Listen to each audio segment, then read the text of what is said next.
The eLife podcast from eLife, the open access journal for outstanding research in the life and biomedical sciences. Online at elifesciences.org. Hello, welcome to episode 52 of the eLife podcast. I'm Chris Smith from The Naked Scientist. And in this episode, how climate change is making seal pups succumb to parasites, the oldest fossil flower is discovered in China, and how a Spanish rubbish tip yielded the pristine remains of a flying squirrel. But first, salt is one of those things that you take too little and you're dead, but too much is going to kill you. So animals have evolved very complex mechanisms to taste salt and to control how much of it they eat. And that includes even fruit flies. And what Mike Gordon has found is that flies have multiple salt-detecting nerve cells. Some of these respond chiefly to low concentrations of salt in the diet, and they seem to encourage intake. The others respond to high concentrations and would normally deter a fly from eating a foodstuff that might contain a toxic salt burden. But the intriguing thing is that if the animal is deficient in salt, it can temporarily override and ignore the aversive toxic signal. Well, we really set out to try to understand how the taste system of the fly interprets salt in their environment. Because salt is a particularly interesting taste modality because it's attractive at low concentrations, but it's actually aversive at high concentrations. And so unlike most tastes, which elicit either attraction or avoidance, salt actually does both. And so we figured that the way that the taste system must interpret salt had to be more complicated than other tastes. Is it complicated like that? Because you need a bit of salt, but too much is a bad thing. Right, exactly. There were models in the taste field that suggested that there are essentially two different responses that get layered on top of each other. So there's an attractive response that kicks in at low concentrations, and then as you get to higher concentrations, you'll get an aversive response that sort of overrides that.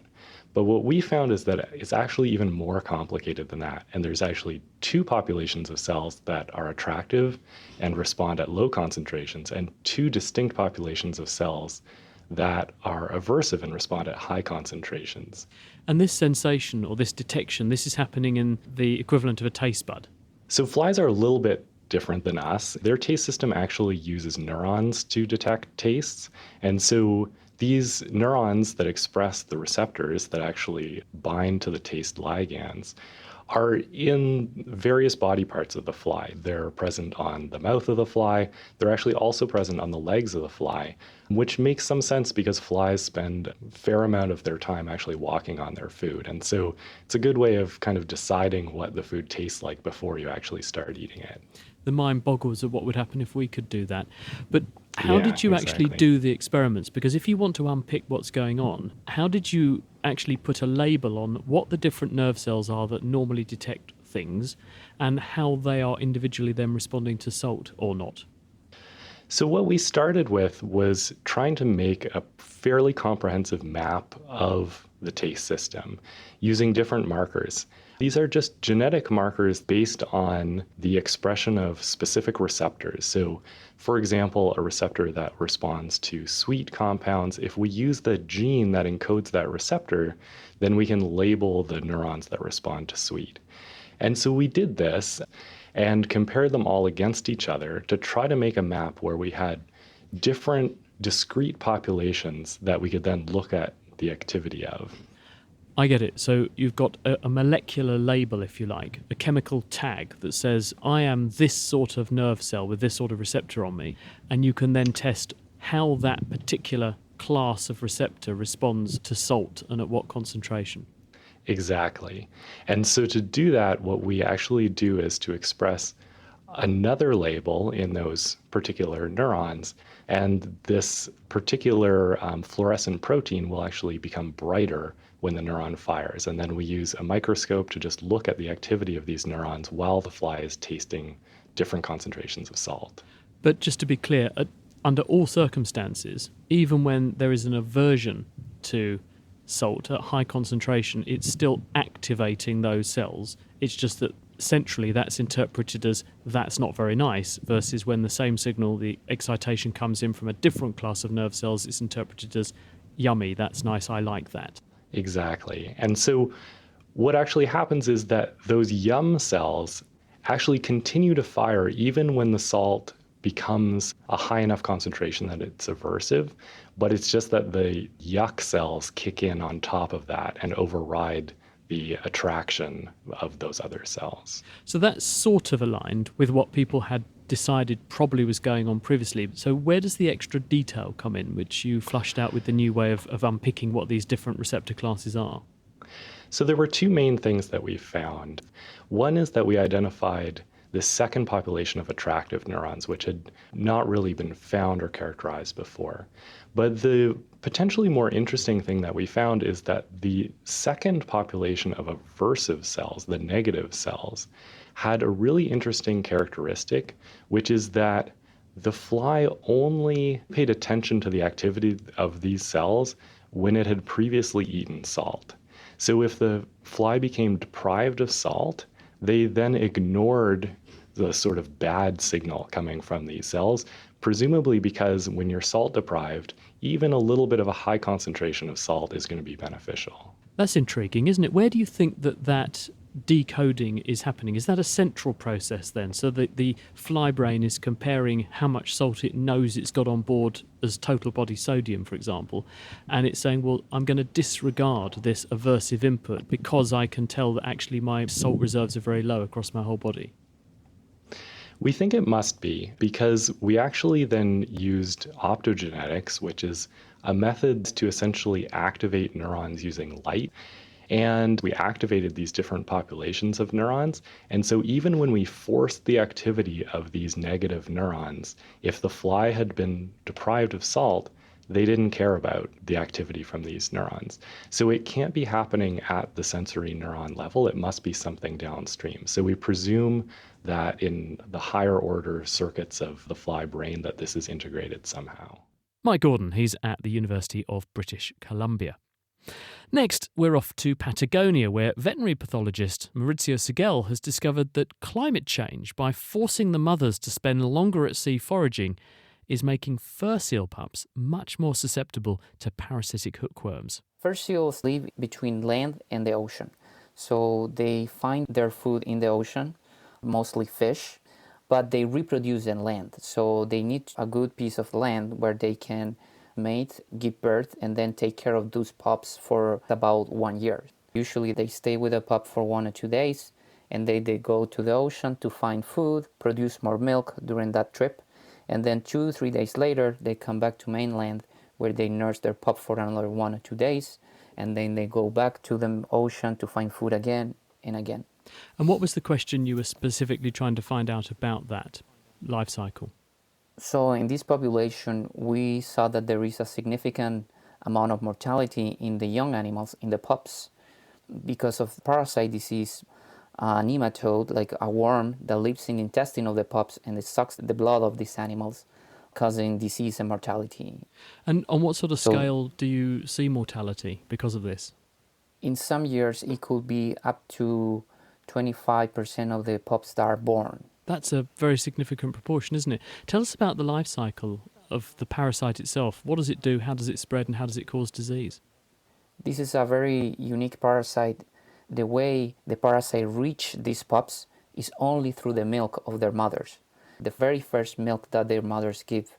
These pups get the larval stages of these worms. These worms go to the intestine where they're mature and they start releasing eggs. And these eggs reach the environment where the larval stages remain for a little bit in the soil, and then these larvae, which are very little worms, can penetrate the skin. Then these larvae, they just remain in the subcutaneous tissues, in the blubber of these animals. But if the animal that got infected through the skin is a female, once this female gets pregnant, these larvae sense somehow that this female is pregnant, and they migrate to the mammary gland. And in the mammary gland, they migrate through the milk to get transmitted to the pup again. So what did you actually do to study how the parasite is imposing a burden on the fur seal population?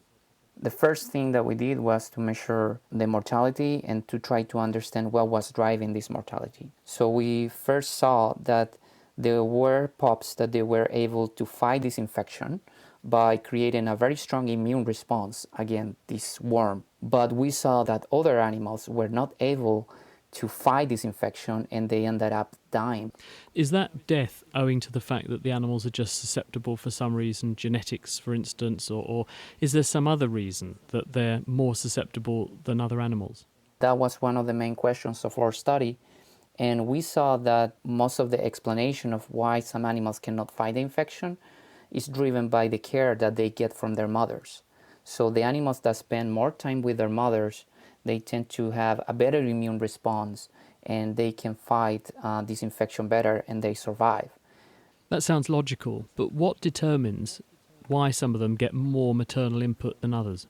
So the mothers, they can spend more time with their pups when the conditions in the ocean are better. So when the conditions are good and there is a lot of fish in the ocean, these females, they can easily find food in the ocean, so they return very early to nurse their pup.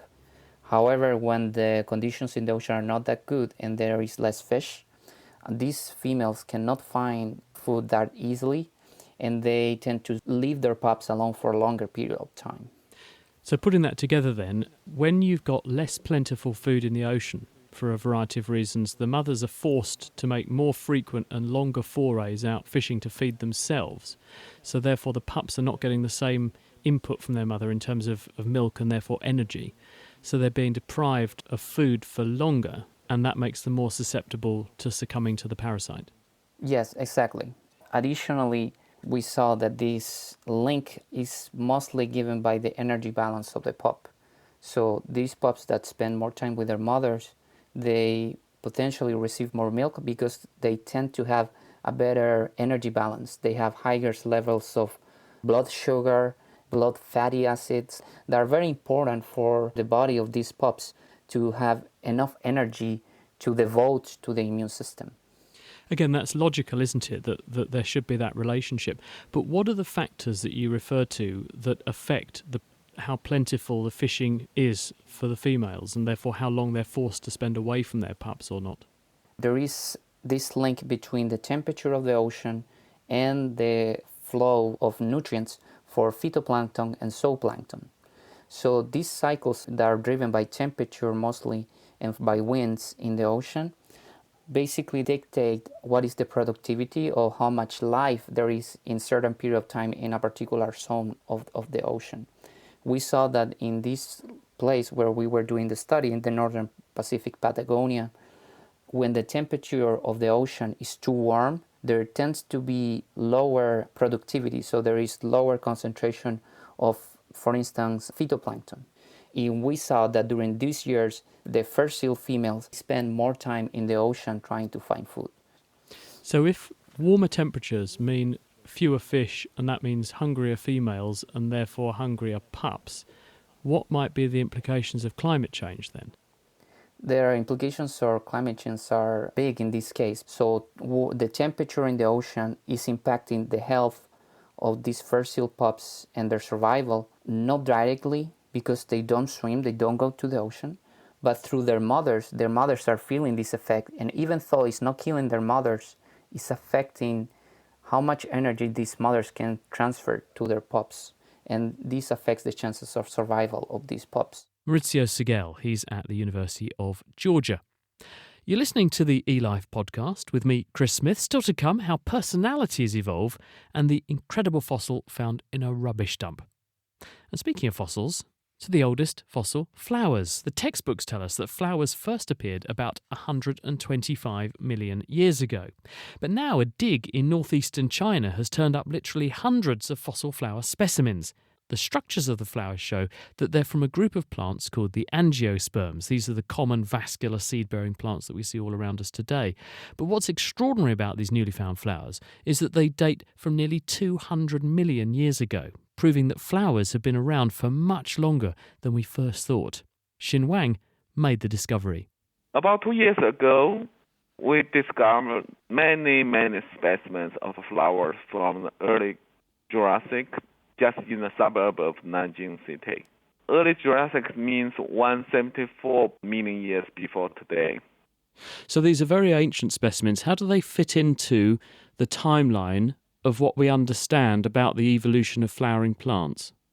The mainstream idea about the evolution of flowers is that flowers only exist since 124 million years before. But our discovery is far, far beyond the scope. And we have so many specimens, we are very confident with our conclusion. There are angiosperms and flowers in the early Jurassic. Could you describe what these particular flowers would have looked like for us? Each flower is about 13 millimeter in diameter. It's a very small flower. And you say that these are angiosperm flowers. Why is that important? Because in the textbook, the people were taught there were no angiosperm, no flowers in the Jurassic, which means we have been misunderstanding the history of flowers and angiosperms. And how did you make the discovery of these flowers? Where did you find them, and in what sort of context? The situation is there were many discoveries of early angiosperms in China. Formerly, it's in the northeast China. My previous work also focused on the northeast, and we somehow just ignored something nearby. About 2 years before, one of my colleagues, Dr. Fu, who found the first sign of flower in the suburb of Nanjing, and then we went there together. We were so lucky that in half day we got more than 200 flowers. And sometimes on a single piece of rock there are almost 80 flowers. Why do you think these flowers are so well preserved, and why are there so many of them where you discovered them? The flowers are preserved in different status and orientations because the huge number of specimens, it gave us the chance to observe the flower from different angles and perspectives. And the preservation is not always the same. Some of them we can see the internal structure, some we don't. So if we combine all the information from more than 200 flowers, we can reconstruct a single flower, which is what we did in the paper. And why the flowers are concentrated in this area is because the flower probably flourished in a very small area, probably very close to water. And they didn't grow too much in a forest or somewhere else. So when they preserved in some kind of lake or pond, they just are buried there.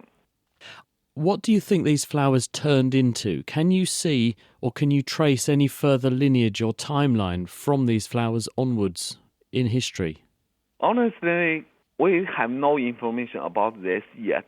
We know nothing earlier or nothing later than this.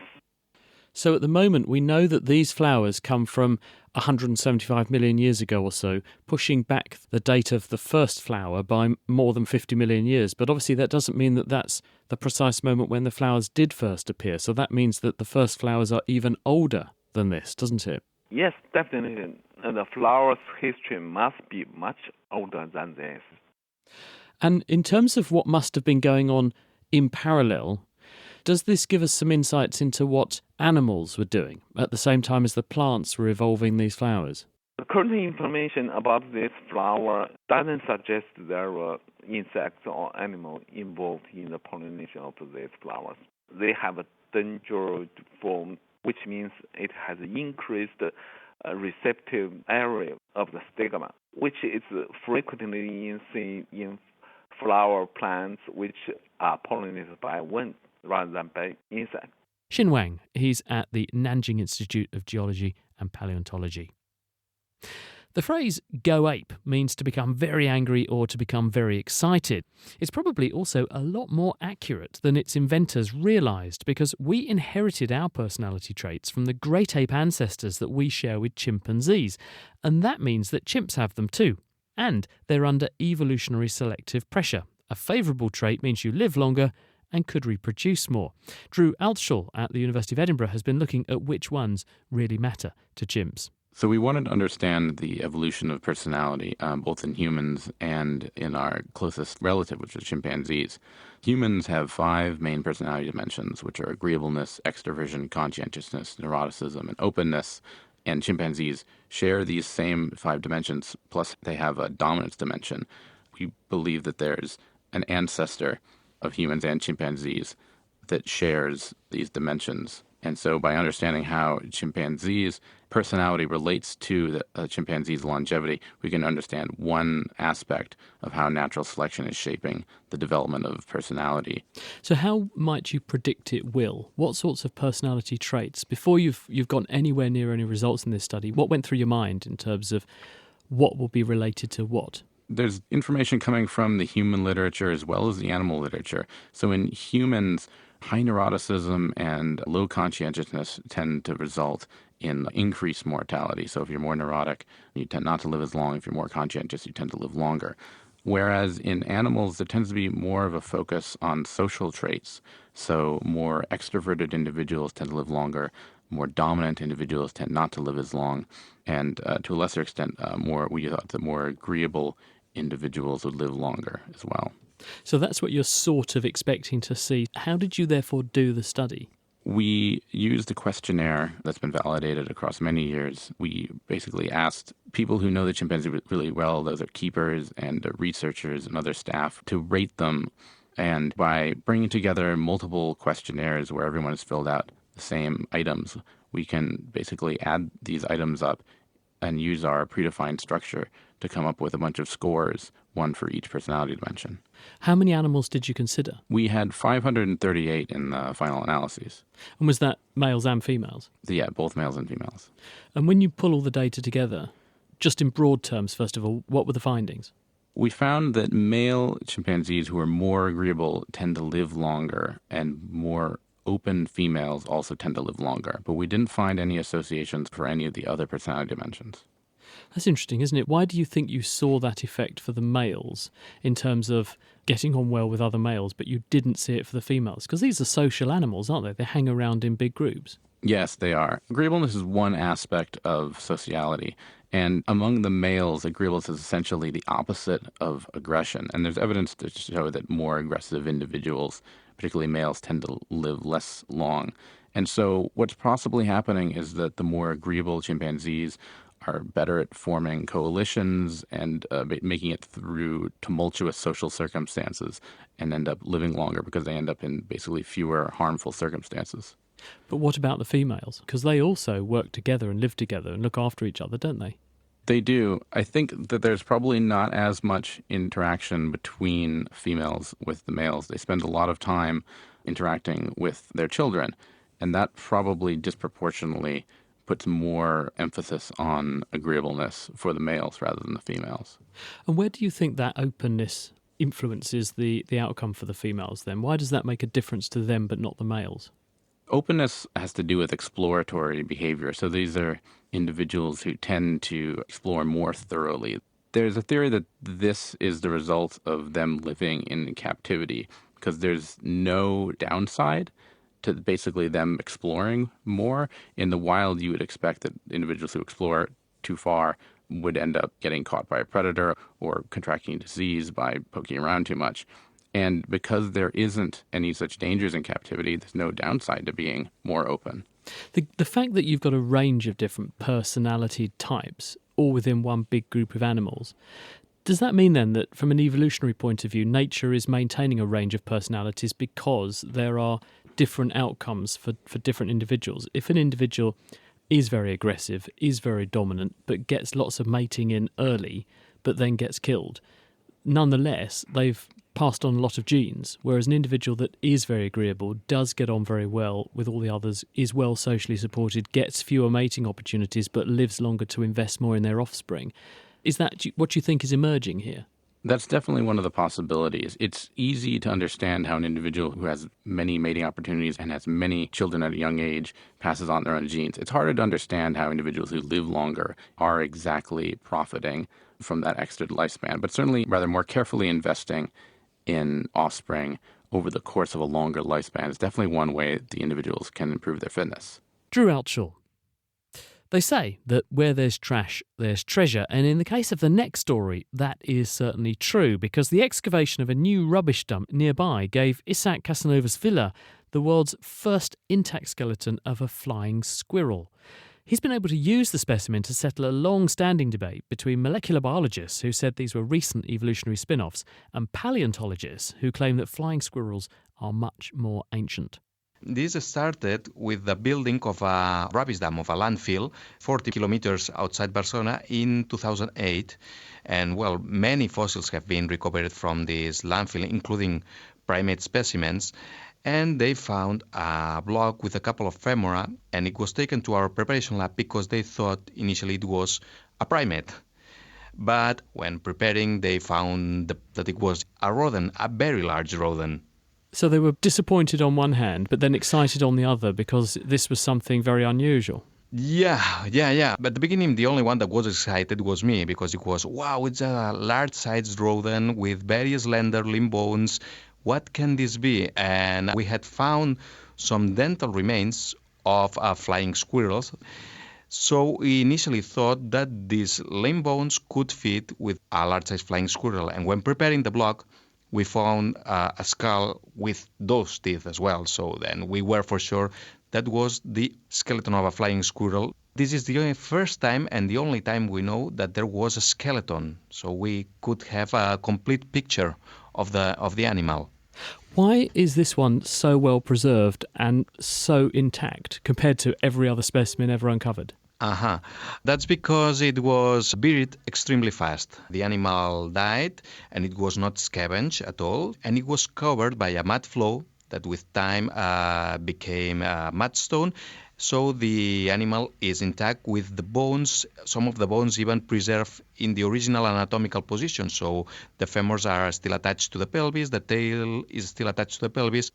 Now, what did we know, before you found this particular specimen, what did we know about the family tree, if you'll excuse the pun, of flying squirrels? Well, there was a major disagreement between paleontologists and molecular biologists. Molecular biologists studying the DNA of extant squirrel species found that flying squirrels originated from tree squirrels very recently, about 23 million years ago, whereas paleontologists purported flying squirrels as old as 36 million years ago. So that was a major disagreement of more than 10 million years between paleontological and molecular data. So how did this new specimen change things? Well, to tell if a squirrel actually glides or not, you need bones. You need bones of the skeleton, particularly the breast bones, which tell you if the animal had this flying membrane that we call patagium to glide from tree to tree. These bones are the little projections off the wrist, aren't they? They're like an extra digit that helps to extend that membrane to create the gliding surface.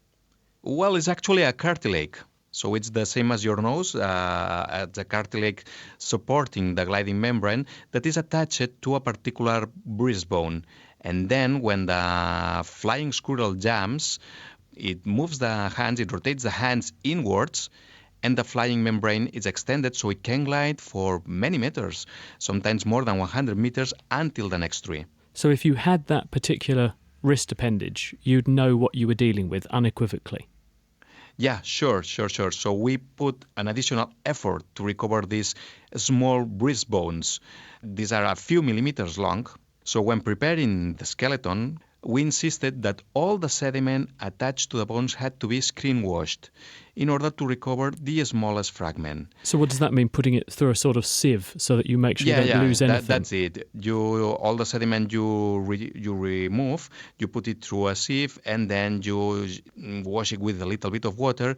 And when sorting, we found two of the breast bones that turned out to be two of the three that support the cartilage of the patagium. So we were extremely happy that day because we did it. It was an eureka moment, no? We found them. So that gives you the diagnosis. What about dating it? Can you date the block and work out, therefore, the context in which this animal is and therefore where in the timeline it sits? Yeah, we have very accurate datings using a technique based on changes in magnetic polarity that give you a precision of 100,000 years in the dating. So we know this is 11.6 million years ago. Knowing that, if we put it in a family tree with the extant flying squirrels, then we can recalculate the dates of divergence of the different squirrel species and families and groups. And when you do that, how old does it turn out that this family tree is? Because you were saying there's a bit of a controversy between one school of thought based on paleontological findings and one school of thought based on genetic molecular findings, and they disagree. So actually, what is the correct answer based on what this fossil tells you? This is not going to be the definitive answer, but for the moment, we get older ages than the molecular biologists. We found that 23 million years ago is a possible age, but an age as old as 31 million years old for the splitting between the two lineages is as likely as that one. It's amazing what you can find in a rubbish tip, isn't it? That was Isaac Casanovas Villa. He's at the Universitat Autonoma de Barcelona. Well, there we're going to have to leave it for this episode, and in fact, for this year. You've been listening to the eLife podcast, previous editions and full text transcripts for which, as well as details on how to subscribe, are available on the Naked Scientist website at nakedscientist.com/eLife. The eLife podcast is produced by The Naked Scientists, and we also publish a weekly science programme that covers the latest leading science stories. You can get The Naked Scientists podcast via your favourite podcasting app or from our website at nakedscientists.com. I'll be back with another look inside eLife next month. Until then, from me, Chris Smith, goodbye. Thank you for listening to us in 2018. Merry Christmas, and see you in 2019. The eLife podcast from eLife, the open access journal for outstanding research in the life and biomedical sciences. Online at elifesciences.org.